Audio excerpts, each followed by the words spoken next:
লন্ডনে বসে বলেছিলেন আমরা যদি সরকারে যাই চাকরিতে প্রবেশের বয়সীমাটি বৃদ্ধি করা হবে। তাই সেই বিষয়টি তাকে পুনরায় স্মরণ করে দেওয়া ছাড়া আমাদের আজকের আর কোনো এজেন্ডা নেই। সচিবালয়ে আপনারা যারা গেছেন আপনারা দেখছেন, সেখানে ঢুকলে উপরে এসি, ডানে এসি, বামে এসি এবং এত সুন্দর একটা পরিবেশ তৈরি হয়, সেখানে ঢুকলে পৃথিবীতে আর সমস্যা আছে বলে তাদের কাছে নজরে যায় না। আপনারা দেখেছেন যে যে দাবিটি নিয়ে বর্তমান সরকার ইতিমধ্যে সংসদে বলেছেন যে চাকরিতে প্রবেশের বয়সীমা এবং কোঠা আন্দোলনের মাধ্যমে এই যে 5 আগস্টে একটা গণ অভ্যুত্থান হয়েছে, বাস স্পষ্ট করে সিদ্ধান্ত বলে দিলেন। বাট আমরা যারা এই দীর্ঘদিনী আন্দোলনের সাথে জড়িত, আমরা কি পেলাম?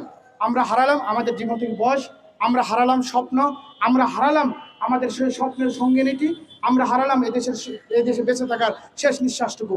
প্রিয় সাংবাদিক বন্ধুগণ, আমরা সবসময় চেয়েছি একটা সুন্দর সুষ্ঠু সমাধান হোক এবং 3টি সরকার ইতিমধ্যে আমাদের সামনে দিয়েই পরিবর্তন হয়েছে।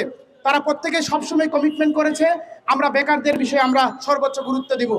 যারা তরুণ উচ্চশিক্ষিত বেকার আছে তাদের কর্মসংস্থানে বেকার ব্যবস্থা করব। বাট আমরা যারা ইতিমধ্যে বয়সটা আমাদের জীবন থেকে চলে গেছে, সেক্ষেত্রে তাদেরকে নিয়ে এখনো তাদের কোনো কালক্ষেপণ দেখতে পাচ্ছি। প্রিয় সাংবাদিক শিক্ষার্থী বন্ধুগণ, আমরা আমাদের আজকের এই ঢাকা বিশ্ববিদ্যালয় রাজ্য ভাস্কর্য পাদদেশ থেকে আমাদের যে কাঙ্ক্ষিত দাবি সেটা বাস্তবায়ন করার লক্ষ্যে মাননীয় প্রধানমন্ত্রী জনাব তারেক রহমান স্যার যেহেতু সচিবালয়ে অবস্থান করেন, সেক্ষেত্রে আমরা চেষ্টা করব আমাদের এই দাবিটি মাননীয় প্রধানমন্ত্রীর কাছে উপস্থাপন করে আমার যৌক্তিক যেহেতু দাবি, তিনি যেহেতু শুধু লন্ডনে বসে বলেছিলেন আমরা যদি সরকারে যাই চাকরিতে প্রবেশের বয়সীমাটি বৃদ্ধি করা হবে, তাই সেই বিষয়টি তাকে পুনরায় স্মরণ করে দেওয়া ছাড়া আমাদের আজকের আর কোনো এজেন্ডা নেই।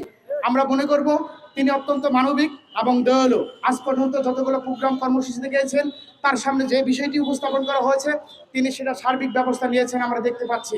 আমরাও সেই আশা থেকে আজকে আমরা রাজপথে দাঁড়িয়েছি।